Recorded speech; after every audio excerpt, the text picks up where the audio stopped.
Hi kids! It's me, your teacher Ian. At nandito na naman si teacher para tulungan kayo sa pagsasagot ng mga activities at mas maunawaan mo pa ang lesson dito sa Araling Panlipunan 1. Ang ating aralin para sa linggong ito, ang sarili naming paaralan. Ito ay magtatagal ng 2 linggo at tayo ay nasa 3 markahan na. Para sa mga hindi pa nakakapag-subscribe sa akin channel, mag-subscribe na kayo para updated lagi kayo sa lahat ng latest videos na i-upload ko. At kung gusto niyo naman ma-notify kapag may bago akong upload na video, i-hit nyo lang ang notification bell. Ang paaralan ay maituturing na ating pangalawang tahanan. Sa araling ito, matututuhan mo ang mga batayang impormasyon tungkol sa iyong paaralan. Ano nga ba ang tinatawag nating paaralan? Ang paaralan ay isang lugar kung saan ang mga mag-aaral na tulad mo ay nag-aaral. Ngunit sa ngayong panahon natin ay tayo ay nasa bahay at tinuturuan ng ating mga magulang. Dito ay matututuhan mong magbasa, magsulat, at magbilang. Tinuturuan ka rin dito ng mga bagong kaalaman tungkol sa iyong paligid. Sa paaralan ka huhubugin upang maging mas mabuting tao. Siyempre bukod sa inyong tahanan. Pag-aralan natin ang iba't ibang bahagi ng paaralan. Unahin na natin ang silid-aralan. Dito tinuturuan at nag-aaral ang mga mag-aaral na tulad mo. Pero yan ay noong face-to-face pa tayo. Pero huwag kayong mag-alala, darating din ang panahon na babalik tayo sa face-to-face. Sa ngayon, si nanay o si kuya o si ate, kung sino man gumagabay sa iyo, ang siyang magtuturo sa iyo. Ang sumunod ay ang kantina. Paborito ito ng mga bata. Laging inaabangan, lalo na kapag patak pa lamang ng 8:30. Kahit hindi nila alam yung oras, tatanungin na yan, "Ma'am, resist na po." Ang kantina ay lugar kung saan kumakain ang mga mag-aaral tuwing recess. Isa rin sa mga bahagi ng paaralan ay ang silid-aklatan. Dito makikita ang mga aklat at iba pang babasahin. Dito nagbabasa ang mga mag-aaral. Kung kayo ay hindi pamilyar dito sa silid-aklatan, mas makikita nyo ito pagdating nyo ng high school, college.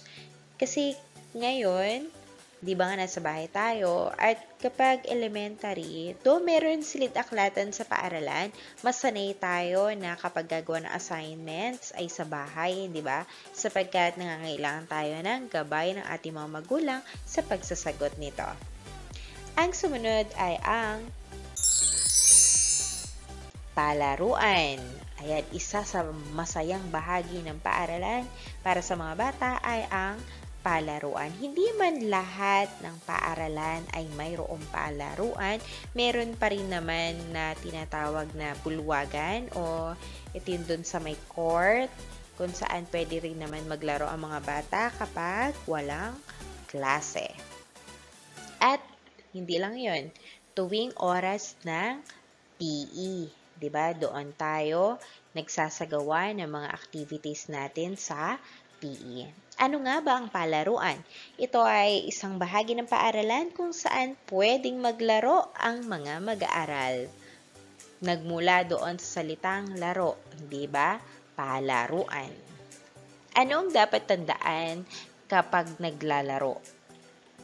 Ito ay ang huwag mag-aaway. Minsan kasi sa paglalaro ng mga bata ay nagiging away na yung kapag nasaktan. Natandaan, kapag laro, laro lamang, walang sakitan. Ang sumunod ay ang klinika. Dito ginagamot ang mga mag-aaral sa tuwing sumasama ang kanilang pakiramdam. Lalo na yung kapag nilalagnat, nasakit ang tiyan, doon sila dinadala. O kaya naman, medyo nasugatan, ayan, nagasgasan sa laro, nadapa, o dadalhin doon sa klinika. Anong mayroon doon sa klinika? Siyempre, nandun yung mga gamot na kailangan para doon sa bata. At mayroon din tayong palikuran. Ano yung palikuran? Yung ibang mga rooms, yung silid-aralan, may kanya-kanyang palikuran o CR. Pero meron din naman na sa isang gusali, mayroon common CR na doon sila dumudumi, umiihi. Yun ay pinapanatiling malinis, syempre, ng lahat ng mga gumagamit. Meron ditong panlalaki at meron din naman na pambabae. Ihanda na ang inyong notebook at lapis dahil magsasagot na tayo ng mga gawain sa module. Gawain sa pagkatuto bilang isa. Piliin sa Hanay B ang mga bahagi ng paaralan na inilalarawan sa Hanay A. Isulat ang iyong sagot sa iyong kwaderno. Babasahin ni teacher itong mga pagpipilian kaya makinig ng mabuti. A. Clinic, B. Palikuran, C. Silid-aralan, D. Kantina, E. Palaruan. Tandaan, ang inyong ilalagay sa inyong notebook ay hindi lang basta letra, kundi kasama yung salita. Number 1. Dito nag-aaral at tinuturuan ang mga mag-aaral. Number 2. Dito pwedeng maglaro ang mga mag-aaral. 3. Dito umiihi at tumudumi ang mga mag-aaral. 4. Dito ginagamot ang mga mag-aaral sa tuwing sasama ang kanilang pakiramdam. At number 5. Dito kumakain ang mga mag-aaral tuwing recess. Gawain sa pagkatuto bilang 2. Isulat kung anong bahagi ng paaralan ang nasa larawan. Isulat ang sagot sa iyong kwaderno. Ngalan ha, wala na ditong pagpipilian. Dito sa number 1, and kung makikita ninyo yung teacher, tinuturuan yung mga bata. Dito naman sa number 2 ay nagbabasa yung mga bata at maraming klase ng aklat. Dito sa number 3, ayan, may pinto para sa babae at lalaki. Sa 4, mayroong ginagamot na estudyante. At sa 5, ayan, kumakain yung mga bata.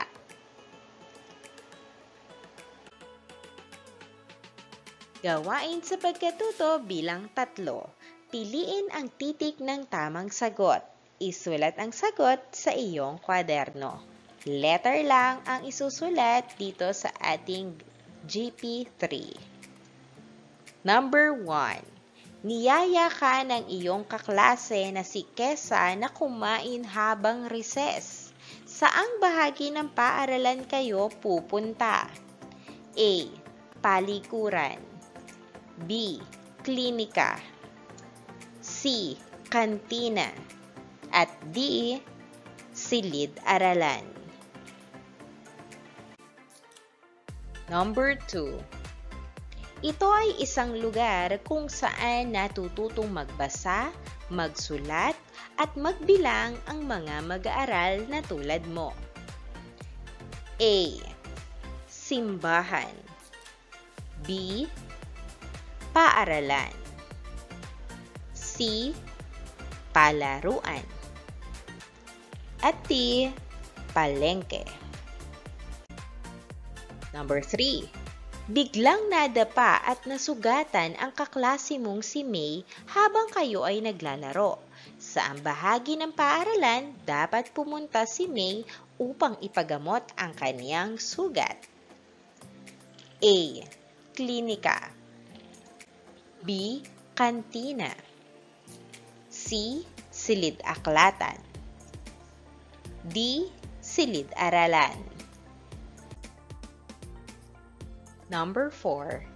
Ito ay bahagi ng paaralan kung saan tinuturuan at nag-aaral ang mga mag-aaral. A. Silid-aklatan. B. Silid-tulugan. C. Silid-aralan. D. Silid-aklatan. Gawain sa pagkatuto bilang 4. Kopyahin at isulat sa padlang ang mga batayang impormasyon tungkol sa iyong paaralan. Gawin ito sa iyong kwaderno. Ako si, isulat ang iyong pangalan. Ako ay nag-aaral sa, ano ang pangalan ng iyong paaralan? Ito ay matatagpuan sa, anong lugar? Itinatag ito noong. Alam mo ba kung kailang itinatag ang inyong paaralan? Karaniwan na ito ay nakikita doon sa logo ng paaralan ninyo. Nakalagay yun doon. Ngayon, kung hindi mo alam, pwede mong tanungin ang iyong guro. At sa number 5, ito ay patlang taong gulang na. Kapag nalaman mo na kung kailan ito ay tinatag, pwedeng i-minus na lang yon or pwede mo na rin itanong sa iyong guro.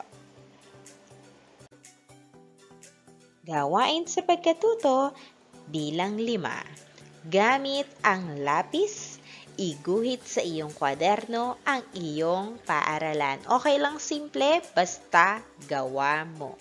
Mas maganda kung iyo itong kukulayan. Para sa ating huling gawain, kopyahin ang talata at punan ang mga patlang batay sa mga larawan sa kanan. Ayan, pinakikita dito sa atin. Ayan, itong larawan na ito. Isulat ang iyong sagot sa iyong kwaderno. Makikita sa iyong notebook ay ito. Practice writing ka na din. Pwede hanggang dito na lang. Yan, masyado nang mahaba kapag kasama pa itong nasa baba. Pero kung sinisipag ka, pwede mong isama. Babasahin na lang ni teacher ha. Ang patlang ay ang ating pangalawang tahanan. Ano ba yung tinatawag na pangalawang tahanan? Dito natin natutuhan ang maraming bagay. Bilang isang patlang, ano bang tawag sa iyo na ikaw ay nag-aaral? Mahalaga na alam mo ang iba't ibang bahagi ng iyong paaralan.